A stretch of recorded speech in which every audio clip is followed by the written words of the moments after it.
The unbreakable shield. The UNSC Solace drifted through the darkness of interstellar space, its white hull gleaming under distant starlight. As a designated medical vessel serving the outer colonies, it displayed the universal Red Cross symbol on both sides, recognized by all 27 species of the Galactic Accord as protected under interstellar law. The Solace wasn't built for war. It was a sanctuary. A floating hospital 7 decks deep with state-of-the-art medical facilities and a crew of 300 dedicated to healing, not combat. Today, the Solace carried more than its usual complement. The evacuation of New Harmony Colony had packed its halls with 2,000 refugees, miners and their families fleeing the radiation storm that had rendered their home uninhabitable. The ship groaned under the strain, life support systems pushed beyond capacity, corridors transformed into makeshift wards where children huddled in blankets while their parents stared vacantly into space. In the central medical bay, Dr. Elena Reyes inserted an autoclamp into a miner's shattered leg. The device hissed as it sealed the wound and began tissue regeneration. She wiped sweat from her brow, leaving a streak of blood across her forehead. 36 hours without sleep, and still 50 critical patients needing attention. "Doctor, we're running low on plasma," said Nurse Chen, his eyes sunken from exhaustion. Elena nodded curtly. "Dilute the remaining units with saline. It's not ideal, but it'll keep these people alive until we reach Proxima Station." The ship suddenly lurched sideways, sending instruments clattering to the floor. Elena grabbed a support beam to steady herself. The overhead lights flickered once, twice, then died, plunging the bay into darkness before emergency lighting bathed everything in a blood-red glow. "What the hell was that?" Elena demanded into her comm. Captain Mercer's voice crackled through the static. "Unknown vessel just dropped out of FTL. They're not responding to Hale's end." A violent tremor shook the ship. "They're firing on us. All hands, brace for impact." Elena's eyes widened in disbelief. "Firing? We're a medical ship with clear markings. Who ruled?" Another impact rocked the Solace, more violent than the first. The deck plates beneath Elena's feet buckled. Warning sirens blared throughout the vessel. Through the medbay's observation window, Elena caught sight of their attacker, a predatory-looking vessel with sleek, jagged edges that reflected no light. Its hull was the color of old bone, adorned with strange, pulsing veins of purple light. "Vexar," whispered Chen, his face pale. "God help us." The Vexar, a mysterious species from beyond the Orion Arm. They'd appeared suddenly 5 years ago, attacking fringe colonies without warning or apparent motive. They never took prisoners, never responded to communication attempts, and showed no mercy to civilian targets. Captain Mercer's voice came through the comm again, this time addressed to the entire ship. "All medical staff, prepare for immediate evacuation of critical patients to escape pods. Security teams to defensive positions. This is not a drill." Elena moved to action, directing her staff to transfer patients onto mobile gurneys. But as they began evacuation procedures, the deck beneath them shuddered again, this time accompanied by a grinding metallic screech. "They're boarding us," Chen said, voice trembling. Elena felt something shift inside her mind. A door opening to a part of herself she'd kept sealed for 11 years. Before she was Dr. Elena Reyes, she had been Lieutenant Commander Elena Reyes, tactical specialist with the UNSC Special Operations Division. The career she'd abandoned after the horrors she'd witnessed during the colony wars. "Get these patients to Deck C," she ordered, her voice suddenly harder, colder. "And bring me the inventory manifest for all medical supplies on board." Chen blinked in confusion. "The inventory? Doctor, we need tow. Now, Chen." She snapped with such authority that the nurse complied without further question. Captain Mercer's voice broke through again, panic evident. "They've breached Deck E. Security teams overwhelmed. We have no weapons tow." The transmission cut off abruptly. Elena accessed the nearest terminal, pulling up schematics of the Solace. Her fingers flew across the interface, plotting, calculating. Chen returned minutes later with the inventory displayed on a tablet. Elena scanned it quickly, her mind transforming mundane medical equipment into the tools of war. "Get me all the surgical nanobots we have," she said, "and the bone fusion lasers from orthopedics. Have Dr. Paddle bring his experimental tissue regenerator prototype." "What are you doing?" Chen asked. Elena looked at him, her eyes cold and focused. "Turning a hospital into a fortress." Within 20 minutes, Elena had transformed the central medical hub into a command center. Staff who hours before had been treating patients now followed her instructions with military precision, converting medical equipment into defensive systems. Surgical lasers, calibrated to cut through bone, were realigned and amplified. Nanobots programmed to repair tissue were repurposed to disable electronic systems. Diagnostic scanners became motion detectors. "Deki has fallen," reported a security officer who'd managed to escape the initial assault. They're methodically working their way up. Not rushing, just eliminating everyone in their path. Elena studied the schematic. "We have an advantage. They don't know the ship's layup like we do, and they're expecting frightened medical personnel, not resistance." She divided the remaining security staff and volunteers into tactical teams, positioning them at key choke points with improvised weapons. The ship's cafeteria became an armory where kitchen staff melted surgical titanium into crude blades. Anesthetic gas was rerouted through ventilation systems, ready to flood corridors on command. "How do you know all this?" Chen asked as he helped Elena modify a medical drone to deliver targeted electrical pulses. Elena's hands didn't stop working. "I wasn't always a doctor." A security alert flashed on the display. The Vexar had reached Deck D, one level below their position. Surveillance footage showed them clearly for the first time. Tall, insectoid figures with chitinous armor and multiple limbs, moving with mechanistic precision. Their helmets concealed their faces, but the ruthless efficiency of their movements told Elena everything she needed to know. They were professionals, methodical killers who expected no resistance. "They'll be here in 10 minutes, Elena said. "Get everyone into position." As the defenders scattered to their assignments, Elena accessed the ship's communication system. Her voice echoed throughout the remaining secure areas of the Solace. "This is Dr. Elena Reyes. I know you're scared. I know this ship wasn't built for war. But right now, we are all that stands between these invaders and 2,000 innocent lives. I've seen humanity face extinction before. I've seen colonies fall. But I've also seen what happens when we refuse to surrender, when we use our greatest strength, our ability to adapt. Today, we are not just doctors and nurses and patients. Today, we are humanity's shield." The Vexar breached Deck C faster than anticipated. Elena watched from her makeshift command center as the first of her traps was triggered. A Vexar advance team entered a corridor where surgical nanobots had been released into the air. The microscopic robots swarmed into the joints of their armor, seeking out electronic components to disrupt. 2 invaders fell immediately, their systems compromised. A third managed to fire its weapon, a pulsing energy rifle that melted through a bulkhead, before succumbing. But the main force adapted quickly. The next wave of Vexar wore modified armor, protected against the nanobot assault. They moved more cautiously but kept advancing. "They learned fast," Elena muttered. "Activate Phase 2. Throughout Deck C, medical imaging lasers, normally used for non-invasive diagnostics, powered up to maximum intensity. When the Vexar entered the next set of corridors, the lasers fired simultaneously, not at the invaders themselves, but at precisely calculated points on the ceiling and walls. The concentrated energy caused the metal to superheat and explode outward, sending shrapnel tearing through the alien ranks. Elena watched the security feeds intently.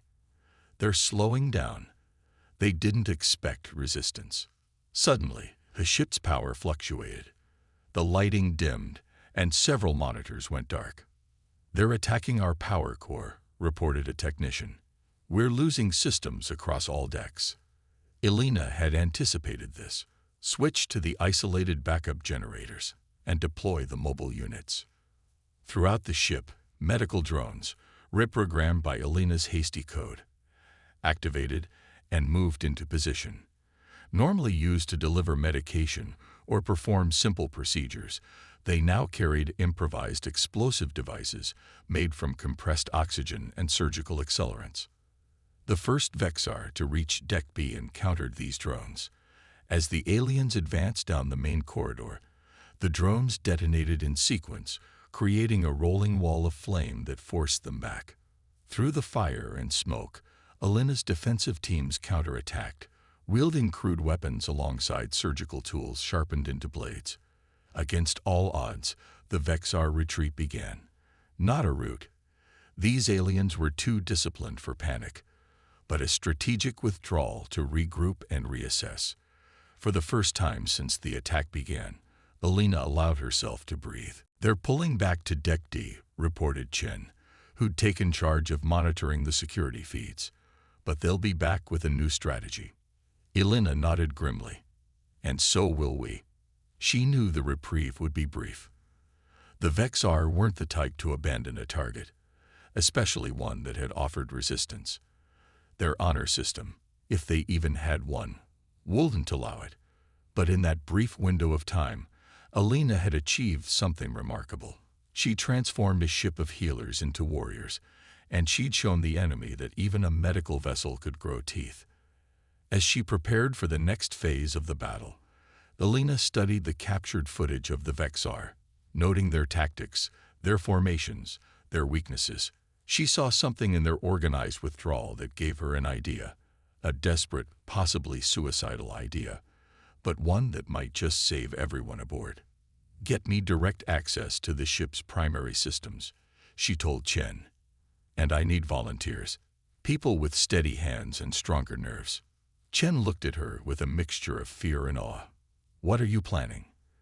Elena's eyes gleamed with the cold fire of a tactician, seeing the entire battlefield at once.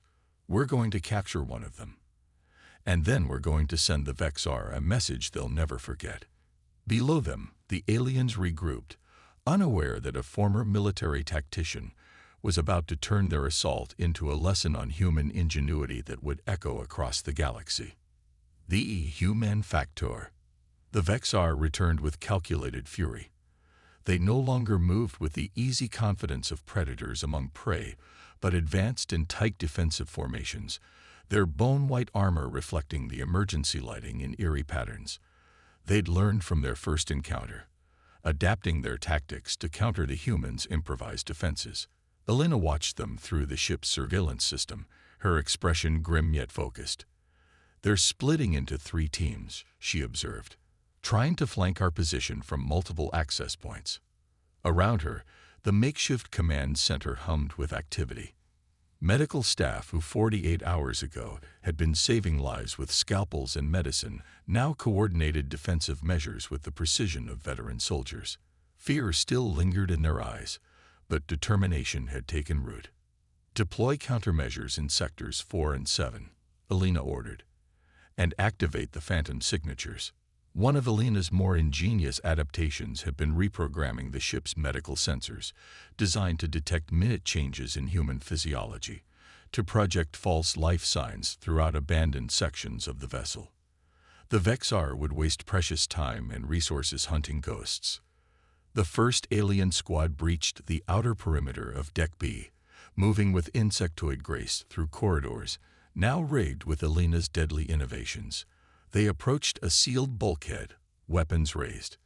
The lead Vexar gestured to one of its companions, who stepped forward with what appeared to be a cutting tool. Elena permitted herself a thin smile.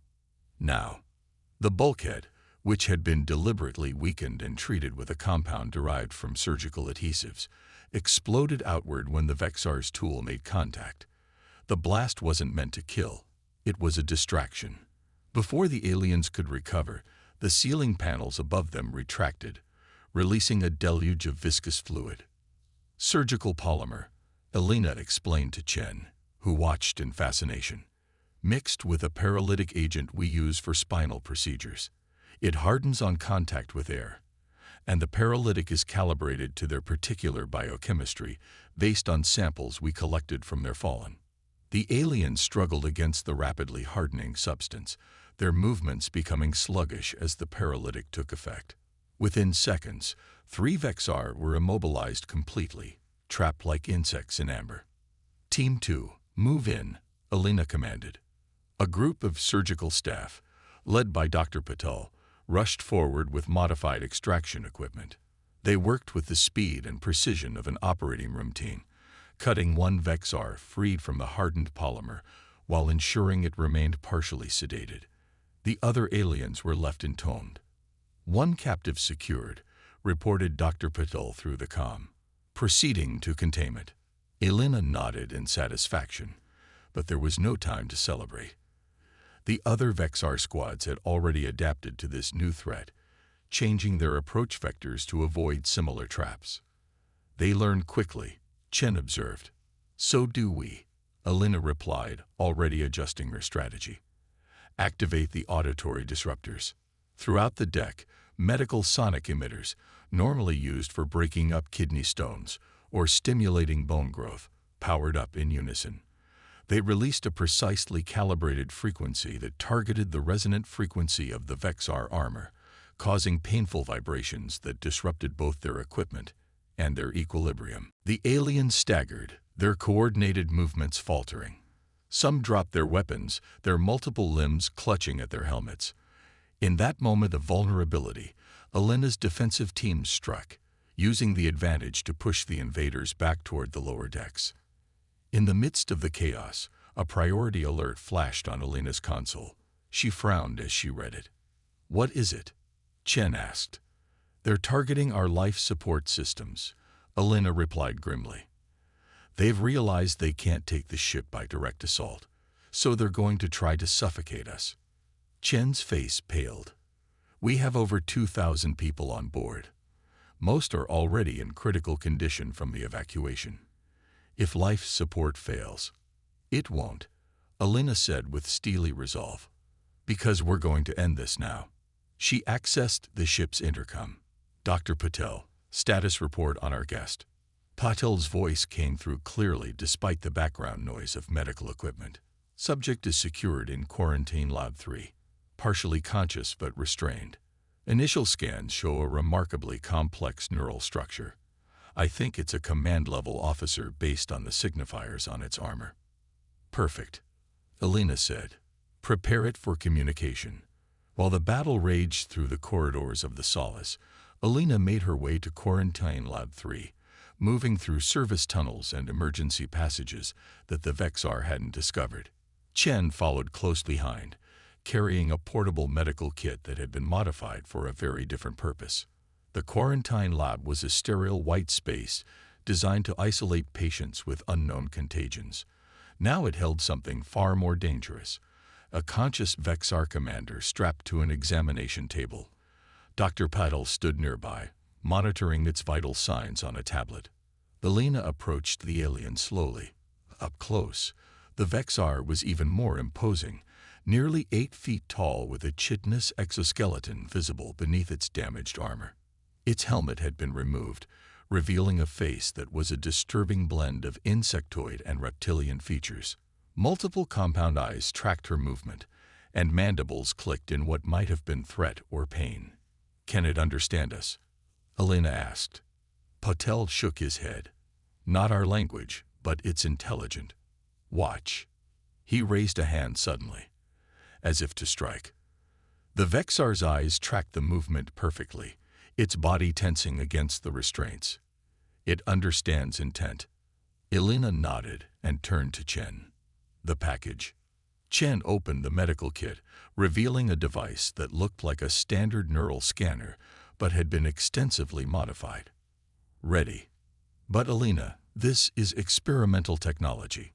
We don't know if—" "We're out of options," Alina interrupted. She took the device from Chen and approached the alien.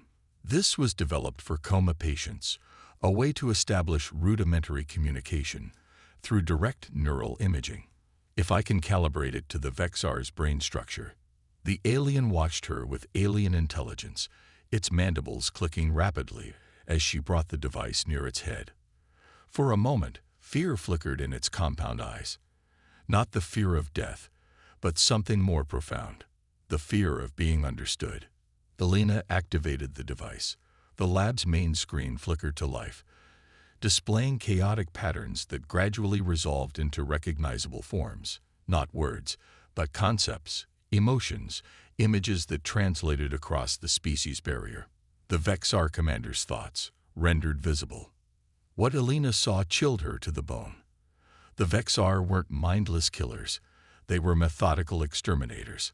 In the alien's thoughts, she saw humanity categorized as a contagion species, dangerous not for their technology or strength, but for their adaptability, their unpredictable nature, their tendency to transform environments to suit their needs rather than adapting themselves. The medical ship had been targeted specifically because it represented humanity's greatest threat to galactic order, their ability to survive, to heal, to persist beyond all rational expectation. They fear us, Alina whispered in realization. Not our weapons or our ships. They fear what we represent. She adjusted the device, pushing deeper into the alien's consciousness. Now she wasn't just receiving. She was transmitting, projecting her own thoughts into the Vexar's mind. She showed it images of human history, defeats that didn't end in extinction, adaptations that allowed survival in impossible environments, cooperation that turned weakness into strength. The alien's body convulsed against the restraints, its mind overwhelmed by concepts foreign to its hierarchical, ordered existence. Through the neural link, Alina felt its confusion, its grudging reassessment. Then she showed it one final image, the complete schematics of the defense systems she'd improvised throughout the Solace, along with a simple message. This was created in hours by medical personnel. Imagine what our warriors could do. The Vexar commander went still, its compound eyes fixed on Alina with new understanding and unmistakable alarm. Alina removed the neural device and stepped back. Open a channel to the Vexar ship, she instructed. Visual and audio, full broadcast. Chen hesitated. What are you doing? Ending this war before it begins, Alina replied. When the channel opened, Alina stood before the camera with the Vexar commander visible behind her. She spoke clearly, her voice carrying the weight of absolute certainty. This is Dr. Alina Reyes of the UNSC Solace. Your commander has been captured and has received critical intelligence about human capabilities. You will withdraw your forces immediately, or we will be forced to demonstrate those capabilities more conclusively. There was a long pause. On the monitors, they could see the Vexar forces throughout the ship suddenly go still, as if receiving new orders. Then, with eerie synchronicity, they began to retreat toward their boarding points. They're withdrawing, Chen said in disbelief. It actually worked. Alina shook her head. They're not withdrawing because of my threat. They're withdrawing because their commander has told them something they didn't know about us. And what's that? Asked Patel. Alina looked at the alien, seeing her own reflection fractured in its compound eyes. That humans don't follow the rules of evolution as they understand them. We don't adapt to our environment over generations. We change the environment to suit us in real time. To a species built on rigid biological determinism, we're a walking contradiction. Within an hour, the Vexar had completely evacuated the Solace. Their ships disengaged and retreated to a safe distance, maintaining position but no longer showing hostile intent. Captain Mercer, who had been coordinating emergency repairs from what remained of the bridge, contacted Alina. Doctor, what exactly did you do? They're requesting a formal communication channel now. They want to talk. Alina smiled tiredly. I showed them that sometimes the most dangerous weapon isn't a gun or a bomb. It's an idea. In the days that followed, as the Solace limped toward Proxima Station with its precious cargo of refugees, the ripples of Alina's encounter with the Vexar spread throughout human space.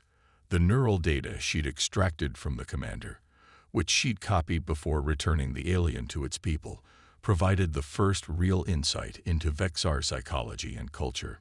More importantly, it changed the fundamental dynamic between the species. What had begun as an extermination campaign by the Vexar evolved into wary observation.